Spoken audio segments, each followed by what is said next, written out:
حمد و صلات کے بعد نہایت ہی واجب الاحترام معزز و مکرم سامعین و حاضرین اکرام، اللہ رب العزت کا لاتعداد بار شکر ہے جس کی توفیق سے ہم سب نماز جمعہ کے لیے حاضر ہیں۔ اللہ پاک ہماری حاضری کو اپنی بارگاہ اقدس میں قبول فرمائے۔ اس حاضری کو اللہ پاک ہم سب کے لیے ذریعہ نجات کفارہ سیئات بنائے۔ عزیزان محترم، اللہ رب العزت کا لاتعداد بار شکر ہے، اس نے ہمیں ہماری زندگیوں میں ایک بار پھر ماہ رمضان مبارک کی یہ بابرکت ساعتیں نصیب فرمائیں۔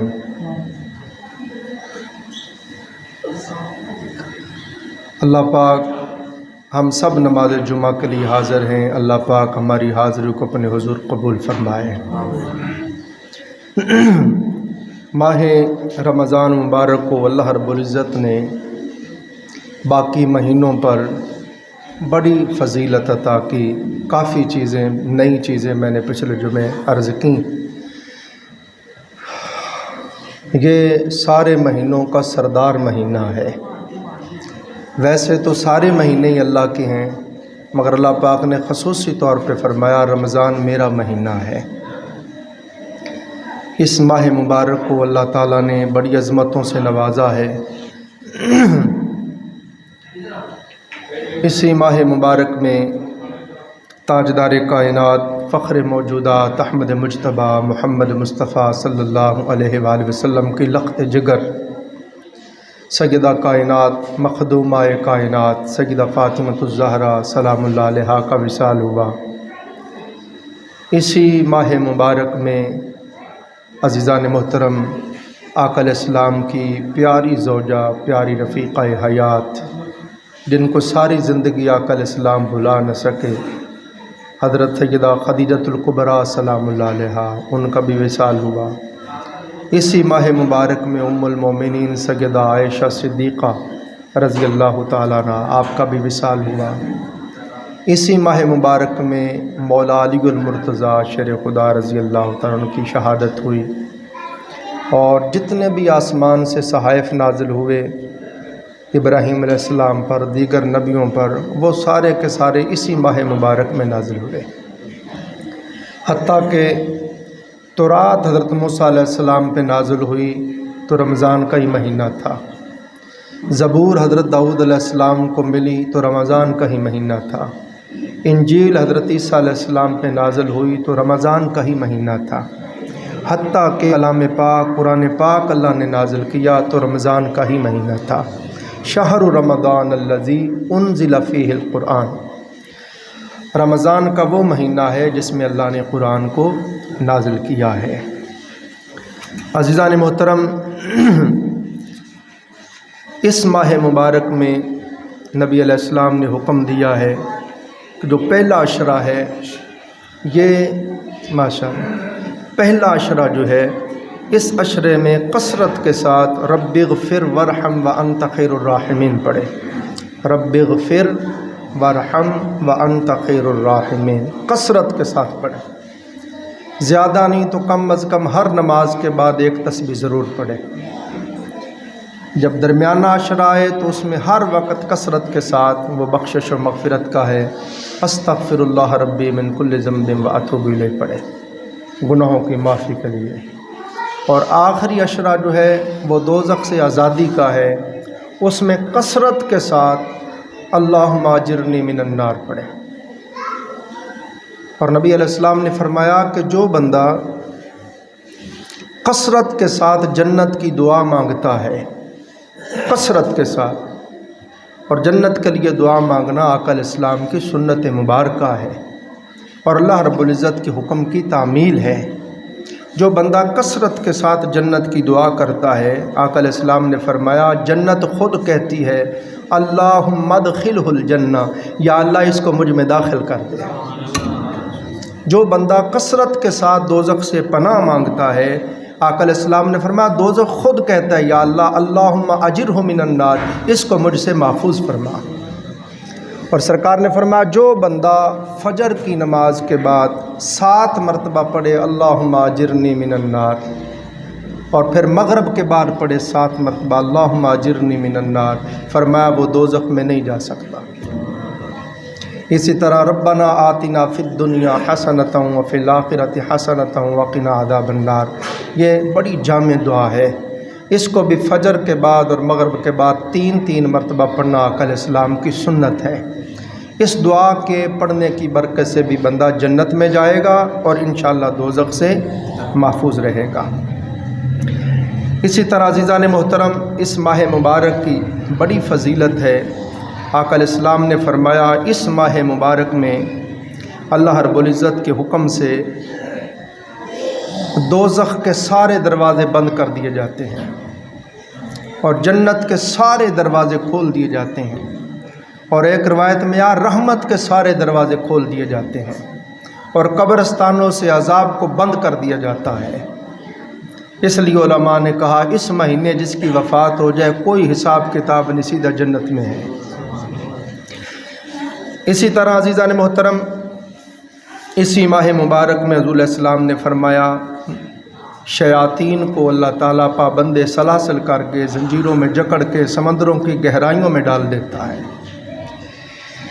اور نبی اکرم صلی اللہ علیہ وآلہ وسلم نے ارشاد فرمایا جنت کو پورا سال مزین کیا جاتا ہے، آراستہ و پیراستہ کیا جاتا ہے، سنوارا جاتا ہے، دلہن کی طرح سجایا جاتا ہے، اور جب رمضان مبارک کا چاند نظر آتا ہے آقا علیہ السلام نے فرمایا جنت کے پھولوں کی خوشبودار ہوا چلتی ہے، فرمایا وہ جنت کے محلات کے دروازوں کھڑکیوں سے اندر داخل ہوتی ہے تو حوریں پوچھتی ہیں پروردگار عالم یہ کیا ہو گیا، سارا سما خوشبوؤں سے معطر ہو گیا ہے، تو بتایا جاتا ہے دنیا میں رمضان کا چاند نظر آ گیا ہے۔ آقا علیہ السلام نے فرمایا حوران جنت خود دعا کرتی ہیں اے رب العالمین جو تیرے بندے تیری رضا کی خاطر اب رمضان میں صبح تا شام بھوکے پیاسے رہیں گے، اور ہمیشہ رمضان آتا ہے صبح تا شام روزہ رکھتے ہیں، بھوکے پیاسے رہتے ہیں، راتوں کو عبادت کرتے ہیں، اور ان کا بھوکا پیاسا رہنا اور ان کا راتوں کو جاگنا، عبادت کرنا، مخالفت نفس کرنا صرف اس لیے ہے کہ جنت میں چلے جائیں، جنت کے محلات ملیں، باغات ملیں، حور و غلمان ملیں، نعمتیں ملیں۔ آقا علیہ السلام نے فرمایا حوریں خود دعا کرتی ہیں اے رب لم یزل اب اس ہجر کو ختم کر دے، اس فراق کو ختم کر دے، اس جدائی کو ختم کر دے، ان روزہ داروں کو ہم سے ملا دے، ہمیں ان سے ملا دے۔ آقا علیہ السلام نے فرمایا حوران جنت خود اللہ کے حضور دعائیں کرتی ہیں، کہتی ہیں باری تعالیٰ جلد وہ وقت لا کہ ہمیں ان کی بیویاں بنا دے اور ان کو ہمارا شوہر بنا دے، اور پروردگار عالم ان سے ہماری آنکھیں ٹھنڈی فرما اور ان سے ہماری آنکھیں ٹھنڈی فرما، ہم سے یعنی وہ ہمیں دیکھیں تو ان کی آنکھیں ٹھنڈی ہو جائیں، ہم انہیں دیکھیں تو ہماری آنکھیں ٹھنڈی ہو جائیں۔ عزیزان محترم، آقا علیہ السلام نے روزے کے بڑے فضائل بیان کیے۔ سرکار نے فرمایا جو بندہ اللہ تعالیٰ کی رضا کے لیے صرف 1 دن کا روزہ رکھتا ہے اللہ تعالیٰ اس بندے اور دوزخ کے درمیان فرمایا 70 سال کا فاصلہ کر دیتا ہے، یعنی 70 سال میں جتنا بندہ سفر کرے تو سفر طے ہوتا ہے، اتنی مسافت ایک روزے کے باعث بندے کو اللہ پاک دوزخ سے دور کر دیتا ہے۔ تو آپ سوچیں پھر وہ سارا مہینہ روزے رکھے اور پھر وہ ساری زندگی ہر ماہ روزے رکھے تو دوزخ سے کتنا دور ہو جائے گا۔ پھر آقا علیہ السلام نے ارشاد فرمایا جو بندہ اللہ کے لیے روزہ رکھتا ہے خالص للہ فی اللہ، اس کے اور دوزخ کے درمیان اللہ تعالیٰ ایک خندق بنا دے گا، اور فرمایا اس کی گہرائی یعنی فاصلہ جو ہے زمین اور آسمان کے برابر ہے، یعنی ایک روزہ رکھو تو آپ دوزخ سے زمین اور آسمان کے فاصلے کے برابر دور چلے جاتے ہیں۔ اور ایک روایت میں آیا حضور علیہ السلام نے فرمایا کوا جب بچہ ہوتا ہے تب سے لے کے بوڑھا ہو کر فوت ہونے تک وہ پرواز کرے۔ محدثین نے لکھا ہے کووں کی بہت زیادہ عمر ہوتی ہے، حتیٰ کہ علماء کہتے ہیں کوے کو نہ مارو، ان کی اتنی لمبی عمر ہوتی ہے شاید اس نے حضور کا دیدار کیا ہوا ہو، بہت طویل عمر ہوتی ہے۔ تو اس فرمایا کوا بچپن سے لے کے بڑھاپے تک اور موت تک پرواز کرتا رہے، پرواز کرتا رہے، پرواز کرتا رہے۔ فرمایا جتنا وہ ساری زندگی میں سفر طے کرے گا، فرمایا اللہ تعالیٰ ایک روزے کے باعث بندے کو دوزخ سے اتنا دور کر دیتا ہے۔ اب اندازہ کریں ایک روزے پر اتنا زیادہ اجر ہے۔ اب یہ حضرت مفتی احمد یار خان صاحب نعیمی رحمۃ اللہ علیہ آپ کی کتاب ہے، بڑی نئی نئی چیزیں آپ نے ماشاءاللہ اس میں لکھی ہیں، وہ میں آپ کو سناتا ہوں۔ فرماتے ہیں کہ روزہ رکھنے میں حکمت کیا ہے؟ اب ہم گوش ہو جائیں، روزہ رکھنے میں حکمت کیا ہے؟ اسلام میں یہ روزہ کیوں ہے اور اپنی ہی چیز اس کو استعمال کرنے سے کیوں منع کر دیا؟ دیکھا نا، آپ کا اپنی کمائی کا کھانا ہے، پانی ہے، آپ کو شریر بھوک بھی لگی ہوئی ہے، پیاس بھی لگی ہوئی ہے، مگر اجازت نہیں ہے۔ اس میں حکمت کیا ہے؟ فرماتے ہیں اس میں حکمت یہ ہے کہ اللہ تعالیٰ نے بندے کے جسم کے اندر دو چیزیں رکھی ہیں، ایک نفس رکھا ہے اور ایک روح رکھی ہے۔ نفس کی غذا اور ہے، روح کی غذا اور ہے۔ نفس کی غذا ہے کھانا پینا، سونا، شادی کرنا، نکاح کرنا، اور روح کی غذائے ہمہ وقت اللہ تعالیٰ کی یاد میں رہنا، ذکر میں رہنا، مخالفت نفس میں رہنا، اللہ کے لیے جگرتیں کرنا، اللہ کے لیے اپنے آرام سکون تج کرنا، مخالفت نفس کرنا، یہ روح کی غذا ہے۔ ہم ہمہ وقت نفس کو پالتے ہیں، نفس کی خدمت کرتے ہیں، نفس کی خوراک نفس کو دیتے رہتے ہیں، جس کے باعث نفس بہت تگڑا ہو جاتا ہے، وحشی ہو جاتا ہے، غافل سست کاہل ہو جاتا ہے، اور کھینچ کے بھی عبادت کی طرف لائیں تو نہیں آتا، اور ادھر دوسری طرف روح انتہا کمزور ہو جاتی ہے۔ اللہ پاک نے چاہا کہ کچھ دن نفس کی ساری خواہشیں، شہوتیں، لذتیں چھڑوا دیں اور روح کی غذا کی طرف ان کو لگا دیں تاکہ روح پھر سے تگڑی ہو جائے۔ روح کا مالا اعلیٰ سے جو تعلق ٹوٹ گیا ہے پھر سے جڑ جائے۔ ہر وقت نفسانی لذت میں رہتے ہیں، یہ شہوانی لذت میں رہتے ہیں، تھوڑی دیر آؤ روحانی لذت بھی تمہیں عطا کریں۔ جب بندہ ہمہ وقت نفس کی بات مانتا ہے تو شیطان کے قریب ہوتا جاتا ہے اور بندہ شیطان بن جاتا ہے۔ جب بندہ نفس کی مخالفت کرے اور روح کی بات مانے اور روح کی غذا دے تو مولا کے قریب ہوتا جاتا ہے، قریب ہوتا جاتا ہے، حتیٰ کہ وہ وقت آتا ہے، فرمایا جب ہمہ وقت بندے کا تقوی ایسا ہو جائے، عبادت کا حال، مخالفت نفس کا حال دائماً یہ ہو جائے، تو فرمایا اللہ پاک فرماتا ہے پھر میں عرش سمیت اپنے بندے کے دل میں اتر آتا ہوں۔ قلب المؤمنی عرش اللہ تعالیٰ، مومن کا قلب اللہ کا عرش ہے۔ پھر عزیزان محترم روزہ اس لیے بھی رکھواتے ہیں کہ روزہ رکھنے سے بندے کی پیٹ کی تمام بیماریاں ختم ہو جاتی ہیں۔ یہ تو روحانی فائدہ بتایا نا کہ روح جو ہے وہ پھر تگڑی ہوتی ہے، مالا اعلیٰ سے اس کا تعلق جڑتا ہے، اور جسمانی فائدہ یہ ہے کہ جو لوگ روزہ رکھتے ہیں فرماتے ہیں روزہ رکھنے سے بندہ شکمی امراض، پیٹ کی بیماریوں سے محفوظ ہو جاتا ہے۔ حتیٰ کہ کسی بندے کا معدہ بہت خراب رہتا ہو، اندر گندی رطوبتیں پیدا ہو گئی ہوں، تو حاذق حکیم بھی جلاب دیتے ہیں کہ پیٹ کی صفائی ہو جائے، اور اللہ نے یہ طریقہ رکھا ہے، اللہ روزہ رکھواتا ہے۔ بھوکا اور پیاسا رہنے سے بھی تمام فاسد مادے جل جاتے ہیں اور معدے کی بیماریاں ختم ہو جاتی ہیں، تو اس لیے بھی روزہ رکھوایا جاتا ہے۔ اور یہاں تک مفسرین نے بیان کیا جو بندہ ہر مہینے 3 روزے رکھے، حضرت آدم علیہ السلام والے 13، 14، 15، چاند کی 13، 14، 15 ایام بیت، یہ 3 روزے رکھے، وہ ہمیشہ کے لیے پیٹ کی بیماریوں سے محفوظ ہو جائے گا۔ اسی طرح مفتی احمد یار خان صاحب نعیمی رحمۃ اللہ علیہ لکھتے ہیں، فرماتے ہیں روزہ اس لیے بھی رکھوایا جاتا ہے کہ بندے کے دل میں غریبوں، فقیروں، جو فاقہ کش لوگ ہیں، ہمہ وقت غربت میں رہتے ہیں، فاقوں میں رہتے ہیں، بھوک میں رہتے ہیں، ان کی بھوک کا احساس پیدا ہو جائے۔ اب ایک آدمی مالدار ہے، لاکھوں پتی، کروڑوں اربوں پتی ہے، اس کو کیا پتہ بھوک کیا ہوتی ہے، تو اس سے روزہ رکھوایا گیا۔ جب صبح تا شام وہ بھوکا پیاسا رہتا ہے تو اس کو احساس پیدا ہوتا ہے بھوک میں یہ حال ہوتا ہے، پیاس میں یہ حال ہوتا ہے۔ تو جب روزے کے ذریعے اس کو بھوک اور پیاس کا احساس ہو گیا تو اب جب اس کے پاس کوئی بھوکا آئے گا، کوئی پیاسا آئے گا تو اسے یاد آ جائے گا بھوک میں بندے پہ کیا بیتتی ہے۔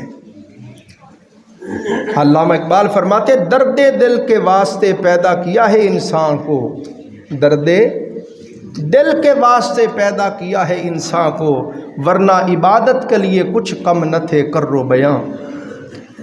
فرشتے ہم کھاتے بھی ہیں، پیتے بھی ہیں، سوتے بھی ہیں، بیویاں ہیں، کاروبار کرتے ہیں، فرشتے تو معصوم نوری مخلوق ہیں، وہ ہمہ وقت اللہ کی عبادت ہی کرتے رہتے ہیں اور کوئی کام ہی نہیں کرتے۔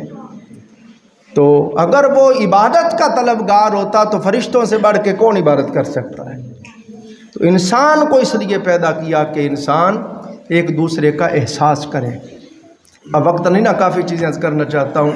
آپ ارکان اسلام میں سے جس بھی رکن پہ غور کریں گے اس کا مقصود اور مطلب یہی ہے کہ دوسروں کا درد پیدا ہو جائے، دوسروں کا احساس پیدا ہو جائے۔ اسی طرح آپ نماز لے لیں تو نماز باجماعت کیوں پڑھنا واجب ہے؟ ورکعوا مع الراکعین، رکوع کرو رکوع کرنے والوں کے ساتھ۔ باجماعت پڑھنا کیوں واجب ہے؟ اس لیے واجب ہے، اس لیے ضروری ہے کہ فرمایا جب تم نماز کے لیے سب محلے دار اکٹھے آ کے نماز پڑھو گے تو جب کوئی دوست نہیں آئے گا تمہیں فکر لاحق ہوگی فلاں ساتھی نہیں آیا، پوچھو گے پتہ چلے گا بیمار ہے، تو پھر آرڈر دیا بیمار کی بیمار پرسی کرنے جا۔ مسلمان بھائی کا مسلمان بھائی کے حق ہے، جو حقوق بیان کیے ان میں سے یہ حق ہے کہ وہ بیمار ہو جائے تو اس کی تیمارداری کرے۔ پھر جب تیمارداری کرنے جائے تو پتہ چلے اس کے پاس دوائی کے پیسے نہیں تو اس کی مدد کر۔ نماز میں بھی یہی راز پنہاں ہے۔ زکوٰۃ بھی آپ کو پتہ سیدھی سیدھی دوسروں کی خدمت اور مدد ہے۔ تو حج میں بھی فقہا نے مفسرین نے بیان کیا، یہ بھی احساس کے لیے ہے کہ آپ دیکھیں آپ سفر کرتے ہیں، سفر میں بڑی بڑی مشکلات آتی ہیں، بڑی بڑی پریشانیاں آتی ہیں، کئی مرتبہ پیسے ختم ہو جاتے ہیں، پیسے گر جاتے ہیں، گم ہو جاتے ہیں، چوری ہو جاتے ہیں، تو ایسی صورت میں بندے کو بڑی پریشانی ہوتی ہے۔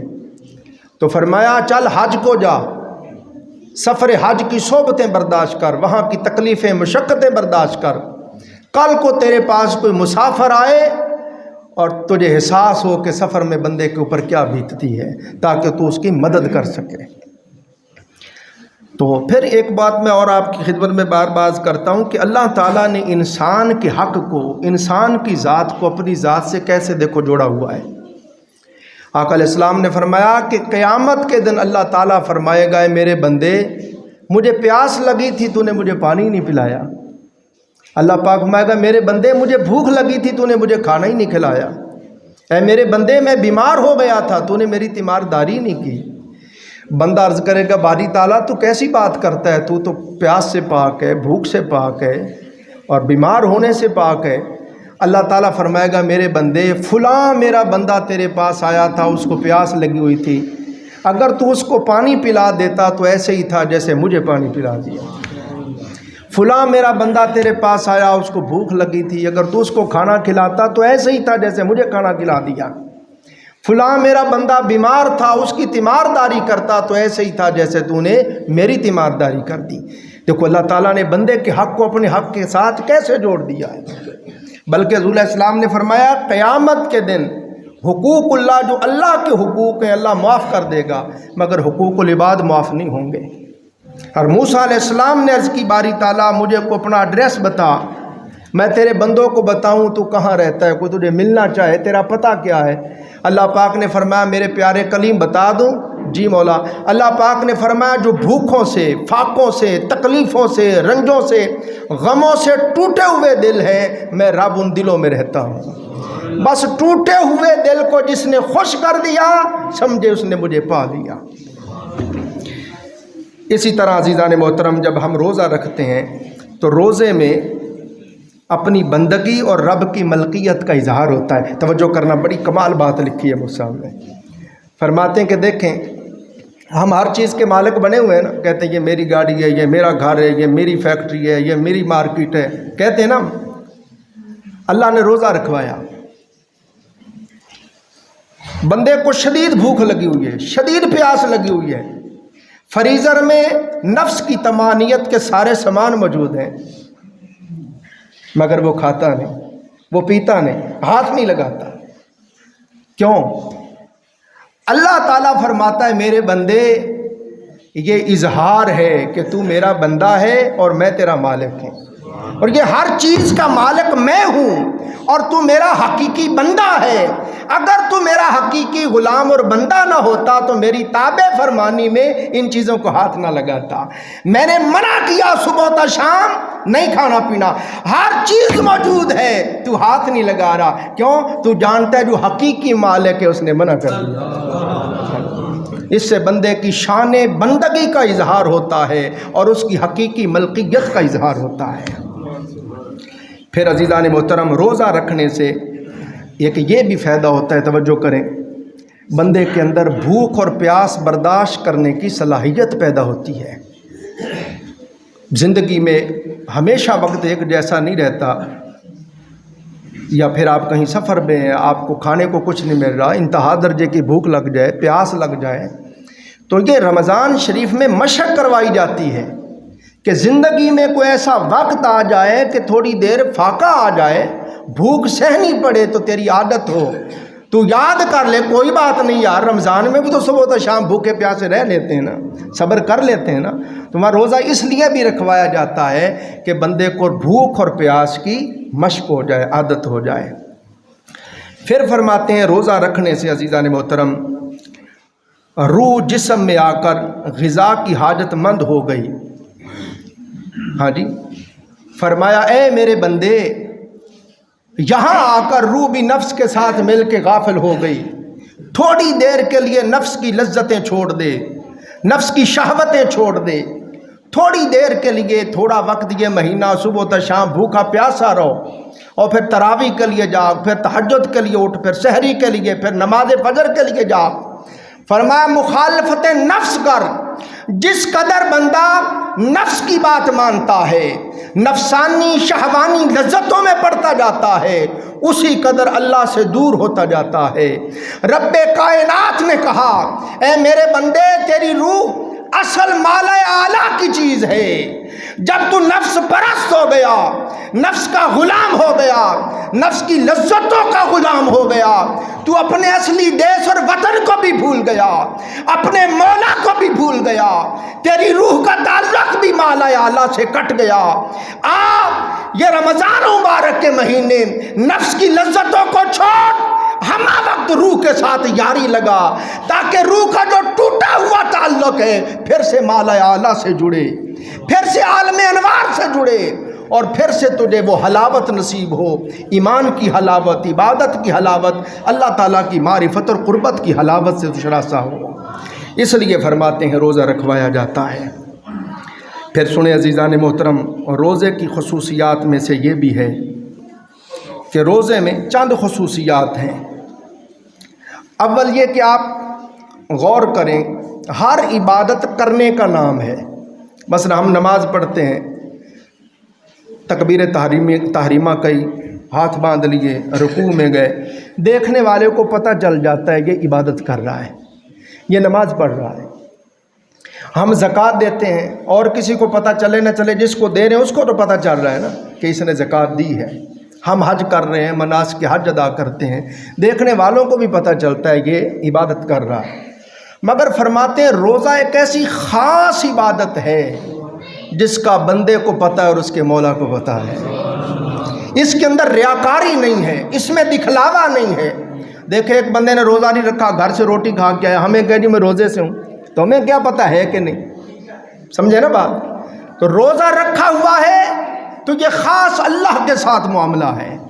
پھر مفتی صاحب فرماتے ہیں تمام عبادات میں اطاعت کا غلبہ ہے، تابع فرمانی کا غلبہ ہے، مگر فرماتے روزے میں عشق کا غلبہ ہے۔ روزے میں عاشقوں کی جو علامت ہے نا، عاشقاں را شش علامت است، عاشقوں کی 6 علامتیں ہیں، رنگ زرد، آہ سرد، چشم تر، ان کے رنگ زرد ہو جاتے ہیں، وہ آہیں سرد بھرتے ہیں، ان کی آنکھیں پر نم رہتی ہیں، اور کم گفتن کم خوردن کم گفتن خفتن حرام، کھانا بالکل کم ہو جاتا ہے، بات کسی سے بالکل کرنے کو جی نہیں کرتا، اور سونا تو ہو ہی حرام جاتا ہے۔ یہ عاشقوں کی علامتیں ہیں۔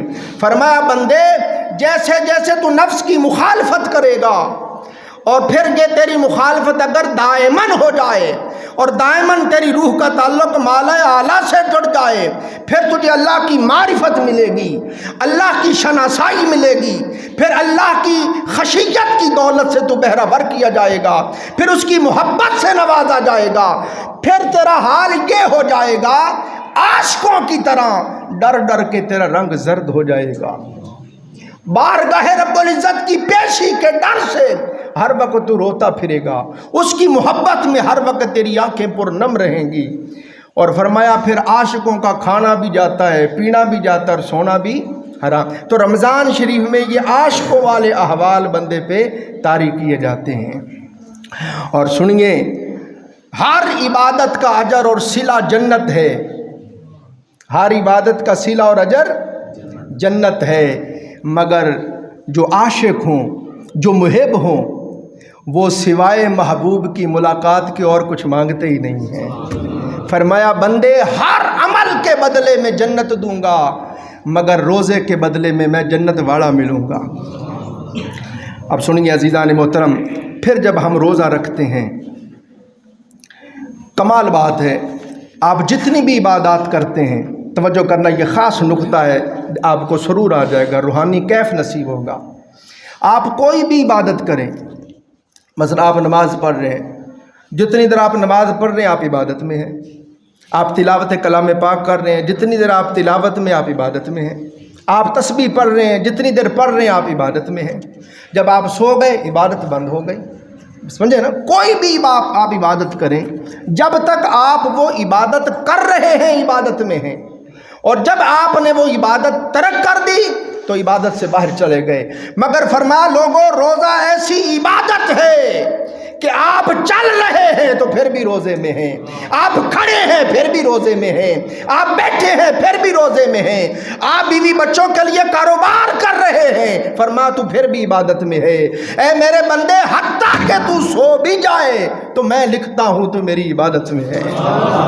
روزہ ایسی عظیم عبادت ہے، روزہ ایسی عظیم عبادت ہے۔ پھر عزیزان محترم آپ دیکھیں، فرمایا سبحان اللہ، ہر چیز کی زکوٰۃ ہے، مال کی ہم زکوٰۃ دیتے ہیں، فرمایا ایسے جسم کی بھی زکوٰۃ ہے۔ یا اللہ جسم کی زکوٰۃ کیا ہے؟ فرمایا روزہ رکھنا۔ مال کی زکوٰۃ دیں تو مال پاک ہو جاتا ہے، جسم کی زکوٰۃ دیں بصورت روزہ تو جسم پاک ہو جاتا ہے۔ مال کی زکوٰۃ دیں، چوروں، ڈاکوؤں، رہزنوں، آندھیوں، طوفانوں، سیلابوں سے مال محفوظ ہو جاتا ہے، اور روزہ رکھو بندہ شیطان سے محفوظ ہو جاتا ہے۔ سبحان اللہ، سبحان اللہ۔ پھر فرمایا لوگوں، روزہ جو ہے، فرمایا باقی جتنی بھی عبادات ہیں اللہ نے جو ہمیں نعمتیں عطا کی، توجہ کرنا، ان کے صلے میں اللہ نے بطور شکر ہم سے باقی ساری عبادتیں مانگی۔ فرمایا یہ میرا شکر ہے، یہ میرا، اے میرے بندے میرے لیے نماز پڑھ، میرے بندے میرے لیے زکوٰۃ دے، میرے لیے حج کر، تلاوت کر، ذکر کر۔ فرمایا یہ سب شکر ہے، مگر فرماتے ہیں روزہ صبر ہے۔ روزہ دیکھو نا، صبح تا شام ہم بھوکے پیاسے رہتے ہیں، اللہ کے لیے صبر کرتے ہیں نا، اس پر تراویح میں کھڑے ہیں، نفس پہ بڑا گراں گزرتا ہے، صبر کرتے ہیں، نیند پوری نہیں ہوئی تہجد کے ٹائم پھر اٹھتے ہیں، صبر کرتے ہیں۔ تو فرمایا رمضان سارا کا سارا صبر ہے، روزہ سارا کا سارا صبر ہے۔ فرمایا کوئی بندہ نعمت کے ملنے پر شکر کرے تو ہم بدلے میں پھر نعمت ہی دیتے ہیں۔ لَإِن شَكَرْتُمْ لَأَزِيدَنَّكُمْ، نعمت ملی اور آپ نے شکر کیا، اللہ آپ کو اور نعمت عطا کر دے گا۔ نعمت ملی پھر شکر کیا، اللہ اور نعمت دے دے گا۔ مگر کوئی بندہ صبر کرے، اللہ پاک نے فرمایا ان اللہ مع الصابرین، بے شک میں اللہ صبر کرنے والوں کے ساتھ ہوں۔ فرمایا لوگوں، باقی ساری عبادتیں شکرانہ نعمت ہیں، اس کے بدلے میں باقی ساری عبادتوں کے بدلے میں پھر نعمتیں ہی ملتی ہیں، مگر رمضان اور روزہ ایسی عبادت ہے اس کے ذریعے بندے کو خدا ملتا ہے، مولا ملتا ہے۔ حضور داتا صاحب نے بھی فرمایا کشف المعجوب میں، صوفیاء دو طرح کے ہیں، ایک شکر والے ہیں، ایک صبر والے ہیں۔ فرماتے بھائی میں تو صبر والوں میں سے ہوں۔ حضور کیوں؟ فرمایا بھائی شکر کرو تو پھر نعمت ہی ملتی ہے، مگر صبر کرو تو منعم ملتا ہے۔ فرمایا جب منعم ہی تیرا ہو گیا، جب نعمتیں دینے والا ہی تیرا ہو گیا تو سب کچھ ہی تیرا ہو گیا۔ تو فرماتے ہم نعمتوں کے پیچھے نہیں پڑتے، نعمتیں دینے والے کے پیچھے پڑتے ہیں۔ ایک مرتبہ محمود غزنوی صاحب باقی وزیر جو تھے بڑا ایاز سے حسد کرتے تھے، تو محمود نے کہا ایاز کی شان ان کو بتاؤں۔ تو اس نے سارے وزیروں کو بلا لیا اور بلا کے پاس کھڑا کر لیا اور ہیرے جھولی بھری ہوئی تھی اور ایسے پھینکنے لگا۔ سارے وزیر ہیروں کی طرف بھاگ رہے تھے اور ہیروں کی خاطر لوٹ پوٹ ہو رہے تھے اور اپنے لباس اور اپنی شان کا بھی خیال بھول گئے اور ہیروں کے پیچھے بڑھ رہے تھے، گر رہے تھے۔ مگر ایاز جو تھا وہ وہیں کھڑا رہا، اس نے محمود غزنوی کی رکاب جس میں اس نے پاؤں رکھا تھا اس کو پکڑے رکھا اور اس کی سواری کی مہار کو پکڑے رکھا۔ محمود نے کہا اے ایاز سارے وزیر دیکھ ہیروں پہ مر رہے ہیں، ہیروں کے پیچھے بھاگ رہے ہیں، تو نہیں جاتا؟ انہوں نے کہا حضور مینوں کی لودر دان دی، ہیریاں والا جو میرے کول ہے، ہیریاں والا میرے کول ہے۔ تو اس لیے منعم کے بنو، جب خدا ہمارا ہو گیا تو ہر شے خدا کی ہے۔ خدا فرماتا سب کچھ میرے بندے تیرا ہو جائے گا، کی محمد سے وفا تو نے تو ہم تیرے ہیں، یہ جہاں چیز کیا پھر لوح و قلم تیرے ہیں۔ پھر فرمایا اللہ پاک نے فرمایا حدیث قدسی ہے، الصوم لی وانا اجزی بی، فرمایا روزہ میرے لیے ہے، روزہ میرے لیے ہے اور میں ہی اس کی جزا دوں گا۔ سوال ہے کہ یہ کیوں فرمایا روزہ میرے لیے ہے؟ فرماتے ہیں اس لیے کہ ایک تو اس میں ریاکاری نہیں ہے، اس میں دکھلاوا نہیں ہے، اللہ اور بندے کا معاملہ ہے۔ اللہ جانتا ہے اس نے روزہ رکھا ہوا یا نہیں رکھا ہوا، اور بندہ جانتا ہے میں نے اللہ کے لیے روزہ رکھا یا نہیں رکھا، خالص اللہ کے ساتھ معاملہ ہے۔ اس لیے فرمایا یہ عمل میرے خاص میرے لیے ہے اور میں ہی اس کی جزا دوں گا۔ اور دوسرا معنی محدثین یہ بیان کرتے ہیں، شارحین حدیث توجہ کریں، فرماتے جب قیامت کا دن آئے گا اللہ تعالیٰ کی بارگاہ میں پیش ہوں گے، حضور السلام نے فرمایا جانتے ہو سب سے زیادہ غریب مفلس نادار کون ہے؟ صحابہ کرام نے عرض کی یا رسول اللہ جس کے پاس کھانے کے لیے روٹی نہ ہو، پہننے کے لیے کپڑے نہ ہو، رہنے کے لیے گھر نہ ہو، وہ سب سے زیادہ مفلس اور غریب ہے۔ آقا علیہ السلام نے فرمایا نہیں، آؤ میں تمہیں بتاتا ہوں سب سے بڑا غریب مفلس نادار کون ہے۔ فرمایا قیامت کے دن ایک آدمی اللہ کی بارگاہ میں حساب کے لیے پیش کیا جائے گا، اس نے دنیا میں اتنے اعمال صالحہ کیے ہوں گے، اتنی نیکیاں کی ہوں گی کہ اس کی نیکیاں جب لا کے رکھیں گے تو بہت بڑا ڈھیر لگ جائے گا۔ آقا علیہ السلام نے فرمایا پھر لوگ آنے لگ جائیں گے، ایک بندہ آئے گا یا اللہ اس نے مجھ سے قرض لیا تھا واپس نہیں دیا، قرض لیا تھا واپس نہیں دیا۔ اب وہاں پر پیسے تو ہوں گے نہیں کہ پیسے دیے جائیں، وہاں پہ آقا علیہ السلام نے فرمایا پھر نیکیاں دینی پڑیں گی۔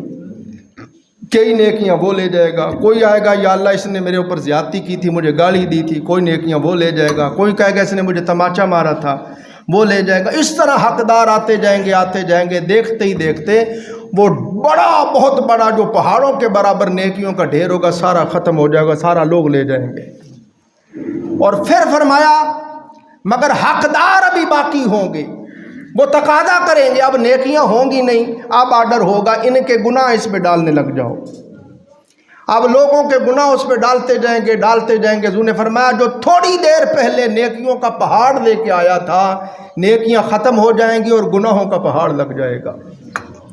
آقا علیہ السلام میں سب سے بڑا غریب مفلس نادار وہ ہوگا۔ اب یہ جو فرمایا کہ روزہ میرے لیے ہے، جب قیامت کے دن حقدار ظالم مظلوم جو ہے اس سے آ کے لیتے جائیں گے، نیکیاں لیتے جائیں گے حقدار۔ حق کی عوض اس کی نیکیاں لیتے جائیں گے۔ آقا علیہ السلام نے فرمایا حتیٰ کہ نیکیاں ختم ہو جائیں گی، روزے رہ جائیں گے۔ حقدار جب روزے پہ ہاتھ ڈالنے لگے گا اللہ کہے گا خبردار یہ میرے لیے ہے۔ ہر عبادت لے سکتے ہو، روزہ نہیں لے سکتے، یہ میرے لیے ہے۔ عرض کریں گے باری تعالیٰ پھر میرا حق؟ اللہ فرمائے گا پلٹ کے پیچھے دیکھ، وہ دیکھے گا تو جنت نظر آئے گی، محلات نظر آئیں گے، باغات۔ وہ کہے گا یا اللہ یہ کس کے لیے ہے؟ اللہ فرمائے گا جو اپنے بھائی کو معاف کر دے اس کے لیے ہے۔ وہ عرض کرے گا باری تعالیٰ میں نے معاف کر دیا۔ اللہ فرمائے گا جا اپنے بھائی کا ہاتھ پکڑ لے اور دونوں مسکراتے جنت میں چلے جاؤ۔ تو روزہ عظیم، اتنی عظیم دولت ہے کہ آپ کی ہر نیکی دوسرے لوگ لے سکتے ہیں مگر روزہ کوئی نہیں لے سکتا۔ اس لیے اللہ نے فرمایا یہ میرے لیے ہے۔ پھر اس لیے بھی اللہ نے فرمایا روزہ میرے لیے ہے۔ جتنے بھی معبودان باطل ہوئے، یعنی لات، منات، عزا، حبل، جتنی بھی چیزیں جن کی لوگ پوجا کرتے تھے، مکے میں 360 بت کعبہ کے اندر رکھے ہوئے تھے، بڑے سردار بت لات، منات، عزا، حبل تھے۔ ان بتوں کے لوگ طواف بھی کرتے تھے، کافر لوگ آگے سجدے بھی کرتے تھے اور آگے آ کے جانور بھی قربان کرتے تھے، مگر روزہ وہ خاص عبادت ہے جو صرف اللہ کے لیے رکھی گئی ہے۔ روزہ آج تک اللہ کے علاوہ کسی اور کے لیے نہیں رکھا گیا۔ اس لیے فرمایا لوگوں چونکہ روزہ خالص میرے لیے ہے، میرے لیے ہی رکھا جاتا ہے، تو قیامت کے دن اس کا صلہ اور اجر بھی میں ہی دوں گا۔ اور فرمایا باقی جتنے اعمال ہیں ان کا صلہ جنت دوں گا، جنت کے محلات دوں گا، باغات دوں گا، انہار دوں گا، حور و قصور دوں گا، مگر روزے کی باری آئی تو فرمایا روزے کا اجر یہ ہے کہ اے روزے دار میں تجھے اپنا دیدار عطا کروں گا۔ جس طرح فرمایا للصائم فرحتان، آخری بات کرو، للصائم فرحتان، فرحت عند فطرہ و فرحت عند لقاء الرحمن۔ فرمایا روزے دار کے لیے دو خوشیاں ہیں، روزہ دار کے لیے دو خوشیاں ہیں، یا روزہ دار کے لیے دو شربت ہیں، ایک شربت افطار ہے، ایک شربت دیدار ہے۔ فرمایا اے میرے بندے میری خاطر صبح تا شام بھوکا پیاسا رہنے والے میں تجھے دو شربت پلاؤں گا۔ ایک فرمایا نگد ہے، ادھر تو افطار کرے گا ادھر وہ تو شربت پا لے گا۔ فرمایا سارا سال تو کھاتا بھی ہے پیتا بھی ہے مگر وہ لذت وہ فرحت تجھے کبھی نہیں ملی ہوگی جو بوقت افطار تجھے فرحت عطا کروں گا۔ فرمایا ایک فرحت، ایک شربت افطار نگد ہے، ادھر افطار کرے گا شربت پیے گا ادھر تو مسرور ہو جائے گا، فرحت پا لے گا۔ فرمایا جو میرا شربت دیدار ہے وہ ادھار ہے۔ اے میرے بندے جب قیامت کے دن میری بارگاہ لم جزل میں آئے گا، اے میرے بندے میں اپنے حسن سے پردے ہٹا دوں گا اور تجھے اپنے دیدار کا جام پلاؤں گا۔ پھر آپ دیکھیں روزے میں مشقت بندہ کرتا ہے، صبح تا شام بھوکا پیاسا رہتا ہے، کوئی شک نہیں مئی جون کا مہینہ ہو بندہ شام تک پیاس سے بھوک سے جان بلب ہو جاتا ہے مگر مرتا نہیں، جان بلب ہوتا ہے مگر مرتا نہیں۔ مگر جب بندہ شہید ہوتا ہے اللہ کی خاطر اللہ کے لیے تلوار چلاتا ہے تو اس کے جسم پہ نیزے چلتے ہیں، برچھیاں چلتی ہیں، تلواریں چلتی ہیں، گولیاں چلتی ہیں، اور یہاں بندہ اس کی خاطر جان دے رہا ہے۔ جب اس کی وفات کا وقت آتا ہے تو فرشتوں کو حکم ہوتا ہے فرشتوں یہ اپنی پیاری جان دے رہا ہے، ٹھہرو بعد میں جان نکالنا، پہلے اس کو میرا دیدار کر لینے دو۔ روزے میں فرمایا میرے بندے تو جان بلب ہوا مگر جان گئی تو نہیں نا، اس لیے ادھار۔ فرمایا دیدار ادھار ہے، شہادت میں جان چلی جاتی ہے، اس لیے میں ادھار سودا نہیں ہے، باقی جنت میں جا کے دیکھیں گے۔ اے شہید تو مرنے سے پہلے ہی دیدار کر کے جا۔ عزیزان محترم کی اللہ رب العزت کی بارگاہ سے ان آیات اور کرم نوازیاں ہوتی ہیں۔ وقت ختم ہو گیا، اللہ تعالی ہم سب کو رمضان شریف کی قدر کرنے کی توفیق عطا فرمائے۔ وآخر دعوانا الحمدللہ رب العالمین۔